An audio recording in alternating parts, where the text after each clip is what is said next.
My daughter called me petty for not wanting her mom's lover at her wedding. She said, "I like him. He is a friend and harmless." When I insisted, she said, "I guess you give me no other option than to cancel your invitation." I didn't say anything else. What happened next was rather unexpected. I will tell you everything. First, let me quickly thank you for your continuous support. This means a lot to us. If you enjoy the stories we share, kindly subscribe to this channel. It will be great if you can leave a comment on which city you are watching from. We might just give you a shout out in our next story. Today's special shout out goes to Jamie Taylor from New York. We are glad you enjoy our stories. Now let's go deeper into the story. I was in the middle of changing a light fixture in the hallway when the mail dropped through the slot with a soft clatter. The envelope was cream-colored and heavy, the kind of paper that tried to make up for the emptiness of what's inside. I wasn't expecting anything special that day, bills, flyers, maybe a coupon or two, but I knew her handwriting the moment I saw it. My daughter, Claire. She always had a soft, rounded script, the kind she used to write me Father's Day notes with when she was little, back before the world split in two. I held the envelope in my hand longer than necessary. I turned it over a few times, just staring at my name, Dad, written out in her handwriting, like a time capsule from when we still knew how to talk to each other. I opened it slowly, carefully, like it might explode if I wasn't gentle. Inside was a wedding invitation, white cardstock, floral trim, gold lettering. She was getting married. I already knew that part from a phone call months ago, a brief update shared with the enthusiasm of someone checking off a to-do list. "We finally set a date," she had said. "I'll send you the details." But I didn't expect the chill I felt reading it now. My name wasn't anywhere on the inner envelope. No father of the bride. No with love. Just an RSVP card with boxes to check.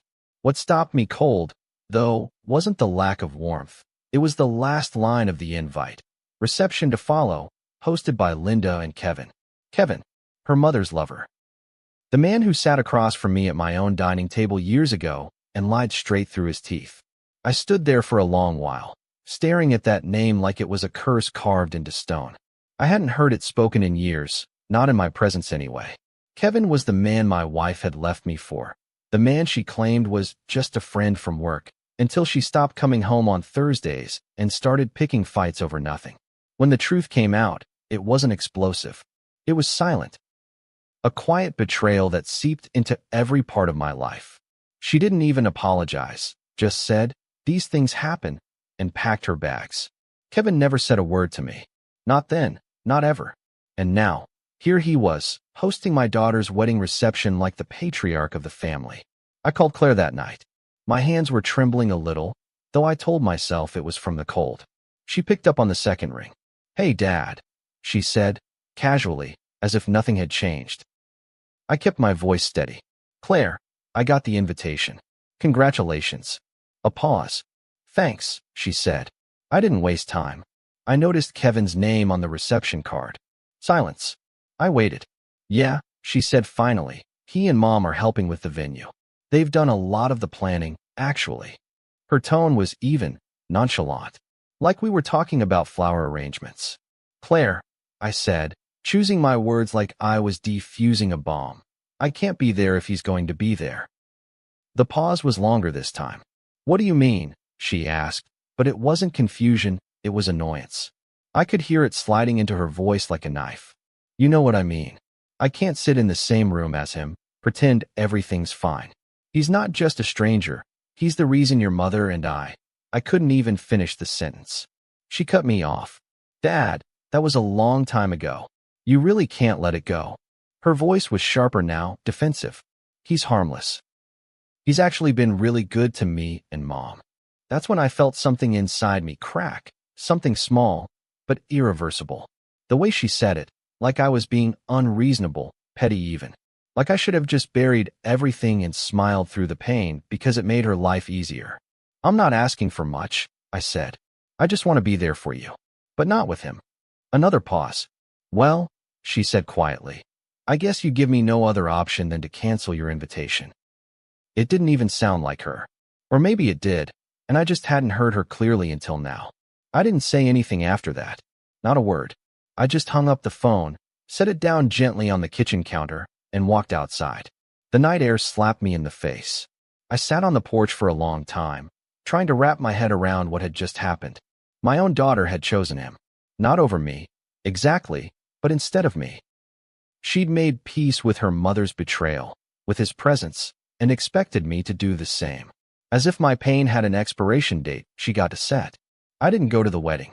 I didn't call. I didn't send a gift. I didn't look at the photos when mutual friends posted them online.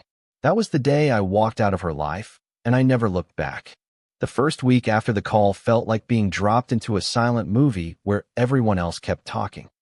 I went to work, paid my bills, cooked my dinners, but everything felt muted. Numb. People at work talked about football games and their kids, and I nodded along, but my mind was always stuck on that last phone call. He's harmless. That line looped in my head like a bad commercial jingle. I kept hearing it in her voice, so casual, so dismissive, as if Kevin were some bumbling uncle, not the man who once helped dismantle my family behind my back. I kept picturing Claire at the wedding, laughing next to him, thanking him for his help with the seating chart, or whatever. And then I'd see myself there, awkward, smiling through gritted teeth, drinking watered-down whiskey while pretending I wasn't watching the man who replaced me walk her down the aisle. I wanted to believe it was just a bad dream, that Claire would call back in a few days and say she'd been emotional, that she'd thought it over and realized how wrong it was to force me into that kind of situation. But the days rolled by, and my phone stayed quiet. I didn't call either. There was nothing left to say. If she thought I was being petty, if she truly believed that my discomfort was somehow less valid than her need to keep the peace with her mother's new man, then she didn't really see me at all. That realization hit me harder than anything. Not the wedding. Not Kevin. Not even my ex-wife's betrayal. No, the real gut punch was knowing my daughter had grown into someone who could look at the wreckage of our family and say, he's harmless. A few nights later, I got a call from my sister, Denise. She'd gotten her invitation too. You going? She asked. I told her no, gave her the short version. Her voice dropped. Wait, Kevin's gonna be there. I said yes. And Claire knows what he did. I said yes again. There was a long pause. Then she said, you're doing the right thing. That helped more than I expected. Just hearing someone, anyone, validate that I wasn't crazy, that I wasn't overreacting, gave me something to hold on to. Denise had seen what that affair did to me. She remembered the nights I crashed on her couch with bloodshot eyes and a duffel bag, too broken to sleep in the house my wife had emptied out emotionally months before she moved her things. She saw the man I became, quiet, wary, tired, and she knew that wounds like that didn't vanish just because the calendar flipped a few years forward. But not everyone saw it that way. A week after the call with Denise, I got a text from my cousin Mark. Heard you're not coming to Claire's big day. You should be the bigger person, man. Don't ruin it over old beef. I stared at the message, unsure whether to laugh or throw the phone across the room. Old beef. Like it was a middle school squabble, not the implosion of a 20-year marriage. I didn't reply. I deleted the message, then deleted his number. I didn't need anyone in my life who thought forgiveness meant pretending things never happened. I'd forgiven a lot in my life, more than most people knew. But forgiveness didn't mean submission. It didn't mean swallowing pain so other people could feel more comfortable. Claire had made her choice, and I wasn't going to beg for a seat at a table where I clearly wasn't welcome. The worst part, though, was the way the silence stretched. As the wedding approached, I expected maybe a text. Something short. A peace offering. But nothing came. The day came and went without a single word from her. No call. No photo. No wish you were here. She didn't even ask if I was okay. That, more than anything, confirmed what I needed to know. She had moved on. Not just from the idea of a nuclear family, but from me. The father who raised her, took her to every swim meet, helped her move into her first college dorm, taught her how to change a tire in the rain. He'd been traded in for someone harmless. And that's when the rage hit me. Not the loud, destructive kind. No, it was quieter, colder. The kind that settled deep in your chest like wet cement and didn't let you breathe right. For weeks, I tried to carry on like nothing happened. I kept to my routines, kept my voice calm when people asked about the wedding, and I said, didn't go. Some nodded with sympathy. Others asked why. I just said, family stuff. I didn't owe anyone an explanation, but I did owe myself something. I owed myself the dignity of honoring my own pain. The world was full of people pretending to be okay just to keep the peace. I wasn't going to be one of them. Claire had drawn a line in the sand, and for once, I didn't chase after her.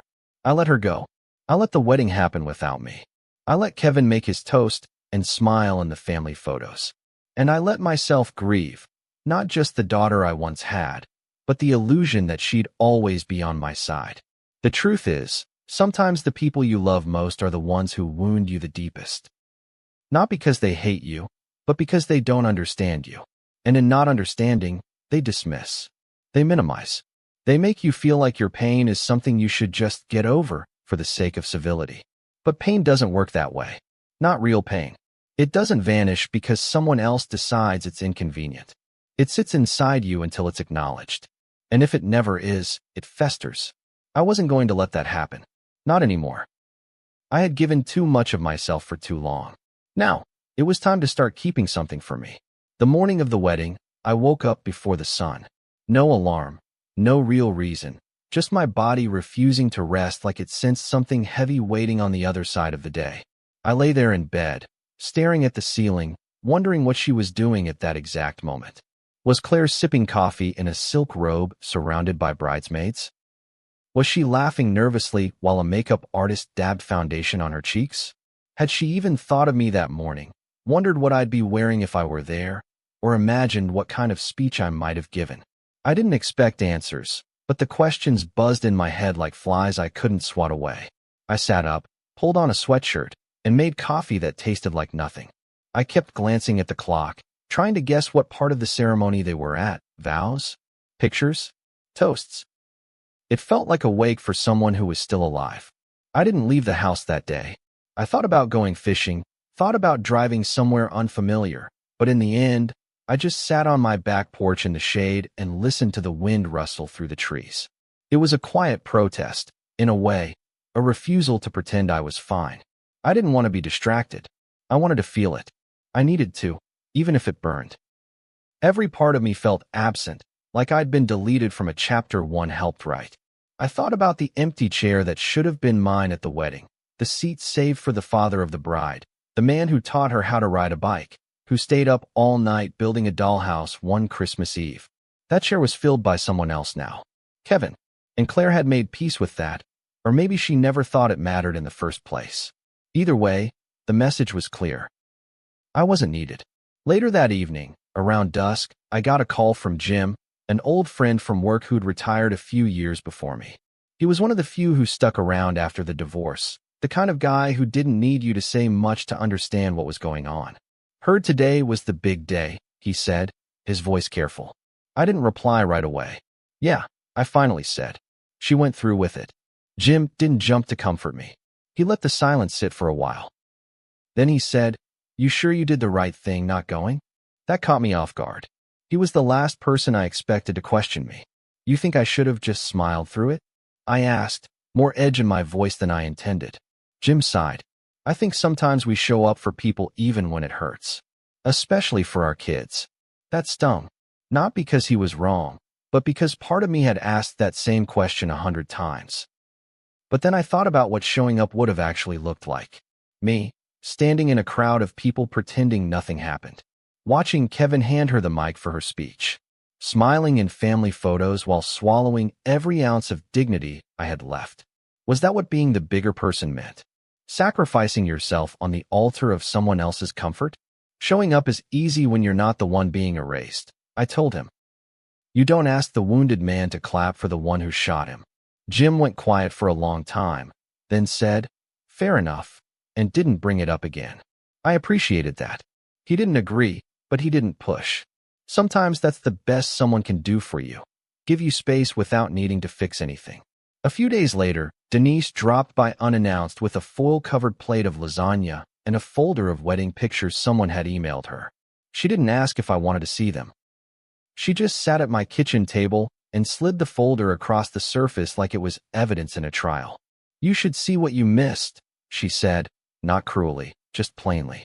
I opened the folder, half out of curiosity, half out of some masochistic need to confirm I'd made the right call. Claire looked beautiful, radiant even. Her dress was simple, elegant. Her smile was the same one she wore in her high school graduation photos. But what made my stomach tighten was the photo of Kevin standing beside her, one hand lightly resting on her shoulder. His tie matched the bridal party colors. He wasn't just there. He was part of it, integrated, accepted, and I was nowhere. Denise leaned back in her chair, arms crossed. "You should have been there," she said, her voice softer now. "Even just to remind her that you're still her dad." I didn't look up. "She knows who I am," I said. "She just decided it didn't matter." Denise gave me a long, searching look. Maybe. Or maybe she's just young and doesn't get it yet. Maybe someday she'll look back and realize what she lost. I shrugged. Or maybe she won't. We didn't speak for a while after that. Just sat there, the quiet settling in like fog. She didn't push again. She just reheated the lasagna and made 2 plates. We ate in silence, and I was grateful for it. That night, I went through my drawer and found an old letter Claire had written me for my birthday when she was 13. It was folded neatly, written in that same rounded script I'd recognized on the wedding envelope. "You're the best dad in the world. I don't know what I'd do without you." I read it twice, then tucked it back in the drawer. People change. Love fades. Loyalties shift. But I hadn't changed. I hadn't forgotten what it meant to be a father. I just stopped begging to be treated like one. That distinction mattered. Maybe not to everyone, but it mattered to me. It had been just over 2 years since I heard her voice. Long enough for the silence to harden into habit, for the pain to dull into something more bearable, like an old injury you forget about until it rains. I didn't think about her every day anymore. Only some days. Birthdays. Holidays. Days when I'd see a father and daughter laughing in the grocery store, and something in my chest would twist without warning. But I'd stopped expecting anything. That was the real difference. The hurt didn't go away, but the hope did. And with that gone, I finally started to feel free. Not joyful, not healed, just at peace with the absence. Some holes don't close. You just learn to walk around them. I was doing laundry when the call came. My phone buzzed on top of the dryer, her name lighting up the screen like a ghost I wasn't ready to confront. I stared at it for a long second, thumb hovering over the screen. Part of me wanted to let it go to voicemail, to stay in the silence we'd both chosen.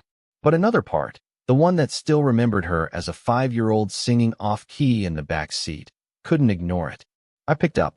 "Hello," I said, voice flat. There was a beat of silence. Then, "Hi, Dad." Her voice was thin, trembling. Immediately, I knew something was wrong. Not just emotional wrong. Real wrong. "What's going on?" I asked, more stern than concerned. Another pause. Then the flood came. "I messed up," she said, the words tumbling out like she'd been holding them in for days. I left Scott. I'm in a mess. I'm behind on rent, and my car's about to get repossessed. I don't know who else to call." I said nothing. My chest tightened, not out of anger, yet, but from the sheer strangeness of hearing her again, hearing that mix of panic and desperation. She kept going. "I know I don't deserve your help, okay? I know what I did. But please, I just need something to get back on my feet." I still didn't speak. I just let the silence settle. She'd filled the air so easily with excuses and explanations before. Now she had to feel what it was like to wait for someone else's mercy. Finally, I said, "Did you call Kevin first?" Her breath caught. "What?" I repeated it slowly. "You said he was harmless. Said he was good to you and Mom. Did you call him?" There was a beat of silence, then a soft, barely audible, "No." I leaned against the dryer, heart pounding but voice calm. "Well, maybe it's time you do. He was good enough to stand next to you on your wedding day. He was good enough to replace me. So go to him. Ask your mother's boyfriend for help." Her voice cracked. "Dad, please." I didn't know what I was doing back then. I didn't want to cause drama. That word again. Drama. That word people throw around when they don't want to deal with consequences. I swallowed hard. "You didn't want to cause drama, so you erased me. That was your choice, Claire. This is mine." She started crying then. Not loud sobs, just these quiet, stifled whimpers like she was trying to hold the flood back. And for a second, just a second, I almost gave in. I almost said yes. Because I remembered the little girl who clung to my hand in parking lots, who used to write me notes with hearts in the margins. But then I remembered the silence, the wedding, the photos, the empty chair. I remembered how easily she discarded me, how she told everyone else I was being difficult, how she let a man who helped destroy our family play the role I'd spent her whole life preparing for. And I knew that if I bailed her out now, it would teach her nothing. It would only confirm what she'd always believed, that I would take the hit, carry the weight, just to keep her afloat. "I'm sorry you're struggling," I said, my voice like steel. "But I'm not the man you call when things fall apart. You decided that." There was a pause, then a whisper. "You're really not going to help me?" I took a deep breath, not out of anger, but out of restraint. "No, Claire. Not this time." She didn't say anything else. Just hung up. No goodbye, no curse, just the sound of a call ending. I stood there in the silence, phone still in my hand, heart pounding like I'd just run a marathon. I didn't feel victorious. I didn't feel vindicated. I felt tired. Tired and hollow and strangely proud that I didn't fold. Later that night, I told Denise about the call. She listened without interrupting, her eyes hard. "Good," she said when I finished. "You finally stopped being her doormat." That word stung a little, but she wasn't wrong. For years, I'd given Claire every benefit of the doubt. I let her rewrite history, minimize the betrayal, paint me as the problem. I let her believe that I was the one making everything hard. But I wasn't hard. I was just honest. And no one in that family ever wanted honesty. They wanted quiet compliance dressed up as love. Not anymore. I wouldn't play that part again. Claire needed to grow through this on her own. Maybe she would. Maybe she wouldn't. But I was done being her safety net. The next day, I saw a missed call from a number I didn't recognize and a voicemail. It was Claire again. Her voice was calmer now, but cold. "I get it. You've made your point. Just know you'll never hear from me again." I sat down at the kitchen table, staring at the phone like it had turned into a weapon. She thought this was a punishment, that her silence would hurt me more than anything. And maybe 2 years ago it would have, but not now. Now, it felt like confirmation that I'd done the right thing. I saved myself. For once, I'd chosen me. The first sign that the silence wouldn't last came 3 days later in the form of a Facebook comment. I'd posted a photo of my dog, Max, chasing a squirrel in the backyard. It was something light, forgettable, just a quiet piece of a quiet life. But underneath the post was a comment from my cousin Angela. "Glad to see you're doing so well while your daughter's life is falling apart." I stared at it for a long minute, that familiar tightness building in my chest. The internet had a way of amplifying things that should have stayed private, like yelling personal business into a megaphone at a funeral. I deleted the comment, blocked her, and leaned back in my chair with a slow, tired exhale. I knew that wouldn't be the end of it. When a man sets boundaries, people call him cold. When a father sets boundaries, people call him heartless. By the end of the week, I'd received 3 voicemails and 2 texts from extended family, none of whom had bothered to check on me in years, now acting like they were on some moral mission to correct my cruelty. One message from my Aunt Maureen nearly made me laugh, if it hadn't been so enraging. "She's still your blood," she said. "Don't let pride keep you from being a father." Pride. That word rang in my ears like an insult, as if my entire stance had been about ego and not about finally refusing to be used. Not a single person who called me had ever asked what it was like to be publicly erased at your own child's wedding. They didn't know the way Claire had looked through me, like I was a broken vase, sentimental, maybe, but no longer useful. No, all they saw now was a man who'd said no when a woman cried. And for some reason, that's always the bigger offense. I started keeping my phone on silent. It was easier that way, letting the calls pile up like leaves in the yard. Obnoxious, but easy enough to ignore if you didn't look directly at them. I didn't need the noise. I didn't need the guilt trips disguised as concern. What I needed was space. I needed quiet to sort through the wreckage in my mind, to remind myself, again and again, that saying no wasn't a betrayal. It was an act of self-preservation. I'd spent too long tying my worth to what I could do for others. First my wife, then my daughter. And for what? So they could call me inconvenient the second I stopped being agreeable? No. I wasn't going back to that life. I wouldn't set myself on fire to keep someone else warm again. That Sunday, I was out front washing my truck when my neighbor, Gerald, walked over. Gerald was one of those older guys who didn't say much, but when he did speak, it usually meant something. He stood there for a second, watching me rinse off the dust, then said, "Heard about Claire." I stiffened. "From who?" He shrugged. "People talk. My niece is friends with someone who knows your ex's circle." I sighed, bracing for judgment. But Gerald didn't scold me. He just leaned on the fence, arms crossed. "You did what you had to do," he said. "Sometimes being a father means letting your kids figure out how to stand without leaning on you. Hardest thing in the world. But sometimes the right thing is the hardest damn thing." His words settled on me like a warm coat after a cold wind. I nodded, not trusting myself to say much. He patted the fence. "You're not a bad man, Tom. Don't let folks who don't know the whole story act like they do." Then he walked back to his porch, leaving me with more clarity than I'd gotten from anyone else in weeks. It wasn't validation I was craving, it was understanding. And that short exchange with Gerald felt like the first time someone saw the whole picture, not just the jagged pieces scattered across the floor. That night, I sat down at my kitchen table and opened a fresh notebook. I started writing. Nothing fancy, just thoughts, confessions, fragments of moments I hadn't allowed myself to process. I wrote about the day Claire was born, how terrified I'd been to hold her, how small she'd felt in my arms. I wrote about late nights helping her with homework, of her crying over math tests and middle school drama. I wrote about the moment I realized she wasn't mine anymore. Not in a possessive way, but in that quiet, mournful sense that every parent knows when their child begins choosing who they want to become. And I wrote about the wedding, about the invitation, about Kevin. I wrote until my hand cramped and my eyes burned, and still, I didn't feel finished. Because the truth was, even in all my anger, there was still grief. Grief for the relationship I thought we had. Grief for the future I'd imagined, the one where I gave a toast at her wedding, where we danced to a Motown song like we used to in the kitchen when she was 10. I hadn't just lost a daughter. I'd lost a version of myself that I thought was permanent. The dad who could fix things, the dad who was always chosen. Letting go of that illusion was like peeling off a second skin, painful but necessary. I needed to stop mourning a relationship that never truly existed the way I believed it did. She hadn't betrayed me so much as she had revealed who she was when loyalty required discomfort.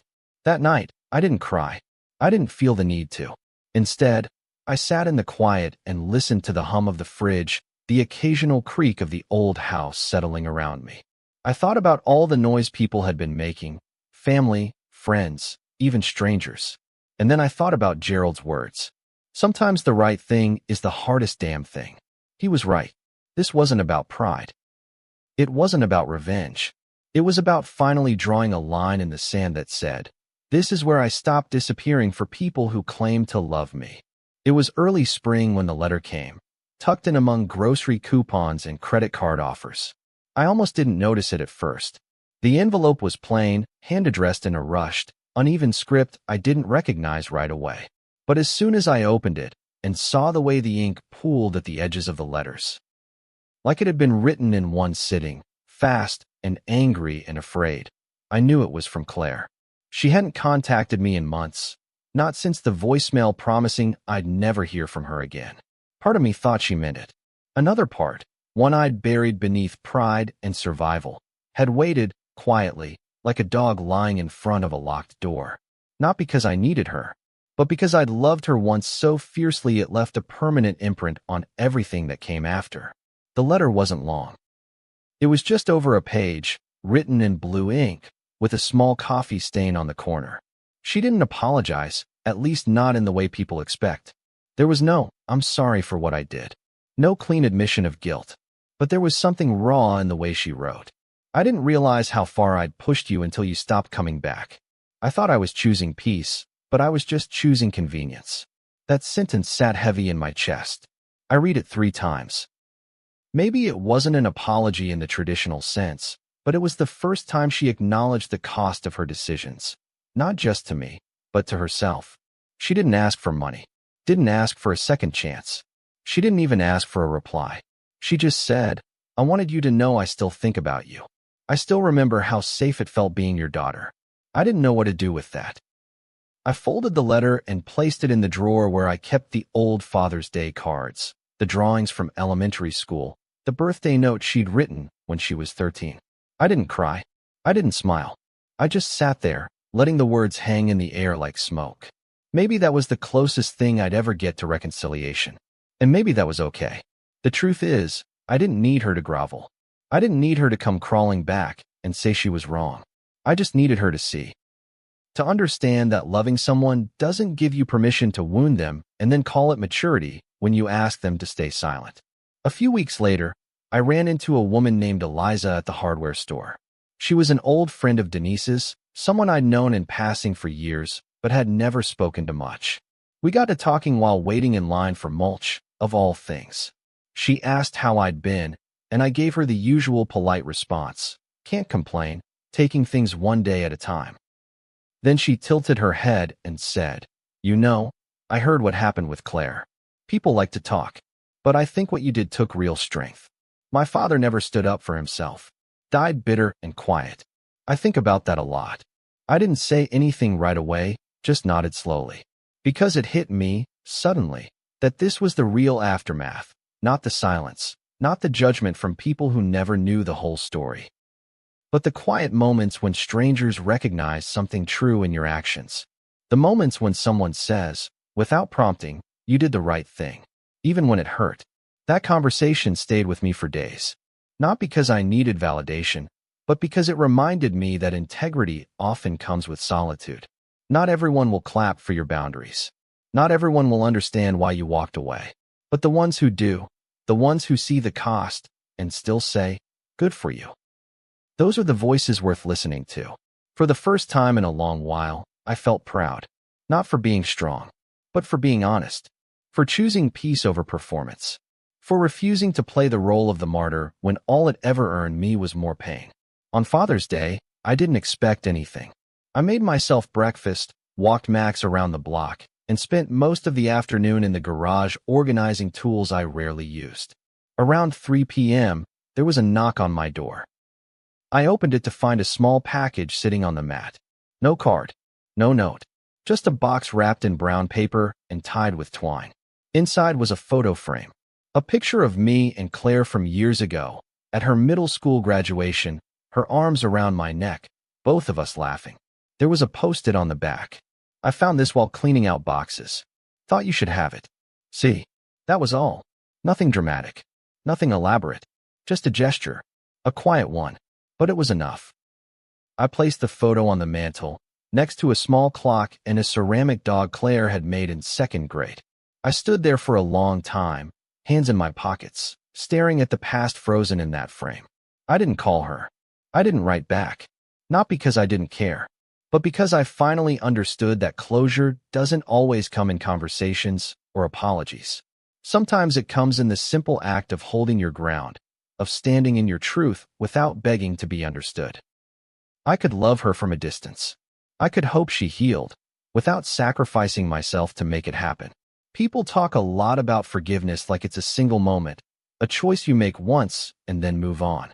But for me, it was something quieter, a process, a slow softening, not letting go of the past, but no longer letting it rule every thought. I didn't hate Claire.